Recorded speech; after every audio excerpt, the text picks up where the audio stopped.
Hello, and welcome back to Color Cues, a new series from Homepage News and the Inspired Home Show. I'm Tom Mirabile, the president of Springboard Futures and consumer trend forecaster for the IHA. So today, I am more than pleased to be speaking with Michelle Lamb, founder and editorial director of The Trend Curve. Michelle, thanks so much for joining us today. So Michelle, I had asked you to share a palette with us that you thought was going to be something we should consider as being important. Well, the first thing I have for you is the acknowledgement that I didn't follow directions very well. I wanted to show you a lot of color. I'm So we're shocked. going to start with that. And so there we go. I wanted to give some images to go along with some of the things that we talked about. And the first one is diversity and inclusion. In this slide, you'll see a little vignette from QVC. And if you look closely, you'll see down in one corner, you'll see Black Santa. And this was the first one to sell out on QVC. It was a Russell Stover promotion. Uh-huh. And then above from Kurt Adler, we see more in this vein from Glitterville, from Mark Roberts. We're going to see quite a bit more of this as we move ahead. So I just wanted to reinforce that by saying this isn't something that's going to all of a sudden appear in the future. It's appearing now. We've got it. It's terrific to know that, honestly, it's great to see this, because the retail experience, it was just so truncated and so choppy that it's great to see what was out there. And I had not seen this on QVC. So, well, I love Russell Stover, so it doesn't surprise me. Great brand. So go ahead. Wonderful. And this talks about traditional red and green. But what you'll notice here is there's something else that's waking up that story, something a little brighter, a little more energetic, a little optimistic. There it is. And so I want to say red and green, is it gone? No, absolutely not. But let's just give it a little tweak. Let's make it more interesting, perhaps, and eye-catching than we've seen in the past. I talked about brown, and I felt like you were maybe shivering a little bit at my idea of brown being important for the holidays, but I think it will be. Brown and sustainability. Well, now that I see it, it makes perfect sense. Exactly. And sometimes you do have to see it, and you have to acknowledge that brown is a whole range. We're not talking chocolate here necessarily. And in fact, I don't think we're all the way to chocolate. As I said before, I think it's a milk chocolate, like something a little bit lighter. Cocoa. It's beautiful. It's absolutely beautiful. But also look at how gold metallic works with this. Yeah. I think it's fabulous. And so think about starting with that and then adding something else to it. So here we have more of the idea, and it really gets, we're talking something that has its roots in earthiness, but this doesn't necessarily have to feel all that earthy. No, this is a little bit dressed up. Pretty glam. Pretty glam. And more of the idea of neutrals. And now we're talking about not only metallic joining in, but also white. Maybe it's pure white. Maybe a little bit of gray for all those people who are still in love with gray. Yes, you can absolutely move it in. Too. You've got... There's interesting cloth stories, both in this and on the previous slide, that idea of wrapping in cloth. I wonder if that's going to turn into something that is, is something truly sustainable, using the same wraps every year. God, that would be wonderful. Oh, what a fun idea. And right above, you'll see newsprint as well. And this was something that I know when I grew up, there was always at least one present wrapped in newsprint under the Christmas tree. Yeah, my mother used to do it in comics, so it'd be colorful. The comics, yeah. And now we're talking about those neutrals, but then adding a little bit more color, a hint of orange, a bit more green. Doesn't this evolve nicely? It's still beautiful. Very natural. And it's very modern. It's a really wonderfully modern way to go to take that trend, the trend of woodland creatures and all of that. It's just wonderful. Yes, and they still have very sweet faces, don't they? Those three little ornaments. They do. They're really fun. Now here we've started with that neutral and natural core at the palette, and now we're adding some really lush greens. And not only that, but just little hints of color. And one of those colors that's coming into the lush palette is purple.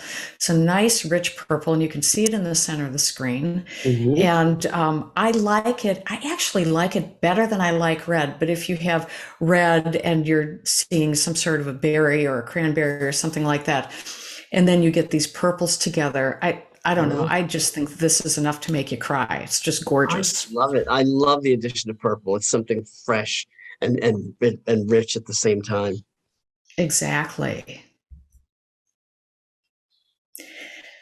The pastel story has been focused on pink for so long. And pink is wonderful. No one should get rid of pink. But I'm kind of liking the aquas, and the blue is a little bit better to go forward with. It's so natural. It's because it's snowy. It's that frost snow. There's so many great stories you can tell with that color. Yes, and some of them are retro stories. So if you wanted to take that aqua, you have a beeline straight back to the mid-century if you want it, if that's what you're doing. And here's an idea for just updating that pink story. Put it with reds. So we have analogous color stories, tonal values of reds together, since pink is nothing more than a light value red. Michelle, I feel like we should be paying you for this. It's like, this is an amazing report. Really, it is. And here comes purple, Tom. I showed it to you in that lush picture.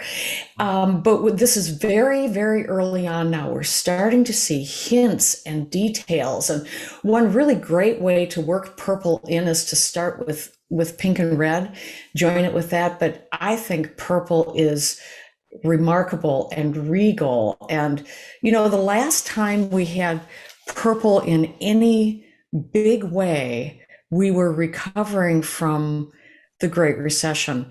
As we recover from the pandemic, as we move into endemic, if we are lucky enough to move beyond that, what about purple? Purple is spiritual and evolved. Oh, and I forgot the turn of the century. Of course, we had purple then.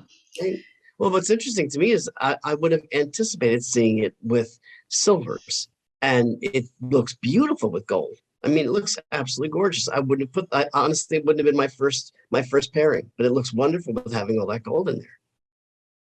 Well, I think this is a great look. It's a fresh look. And when you consider that the middle image is a tabletop image, Tom, can't you see a holiday table decked all in purple and gold and green accents? And this is another way to extend the holiday season with your decor. It's not too specific. Just, take away a couple of things and you could do this all through the fall and into the winter. Now, I'd be remiss if I didn't talk about the color of the year from Pantone, Very Perry. Right. We've had a few of these colors start to crop up over the last couple of years, and now I think it could be time for those colors to take off. I really, really like this periwinkle color. We had some guests over last night, and my friend Deborah Gold was telling me why she thought periwinkle as the color of the year was a bad idea. It was nothing better than a flash in the pan. She didn't say that. I'm putting words in her mouth yet, but it wasn't her favorite. It wasn't her favorite, and I told her that I love it because of its versatility. Right here, you can see it with pink. That's a bestseller, sort of giving us an entree into this new color. There it is with a lime colored green, almost a neon. You can take it very bright. Then down in the other corner, you can see it with one of those sort of toasty fall colors, putting those two things together. We're going to find a lot more versatility in Very Perry than we might have imagined.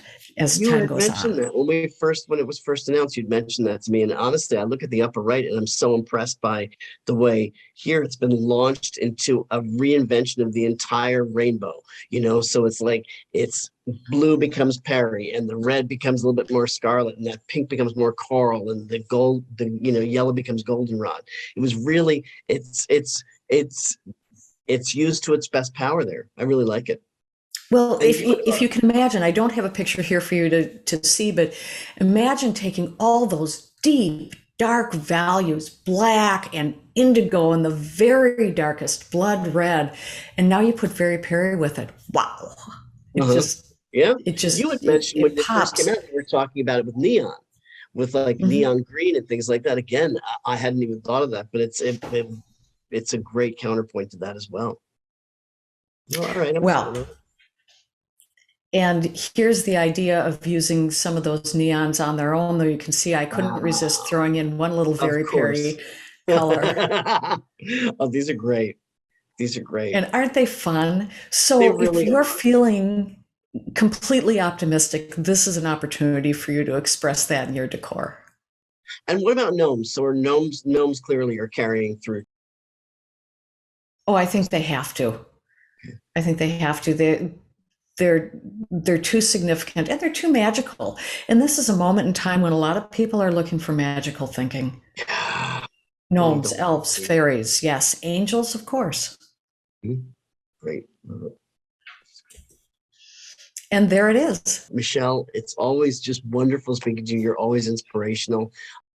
Thank you for joining us here at Color Cues. If any of you wish to reach Color Cues, you can reach us at theinspiredhome.com. Thank you for joining us. Please come back and see us at our next episode. And again, Michelle, thank you so much. It was great I had a talking. great time. Thanks for having me, Tom. My pleasure.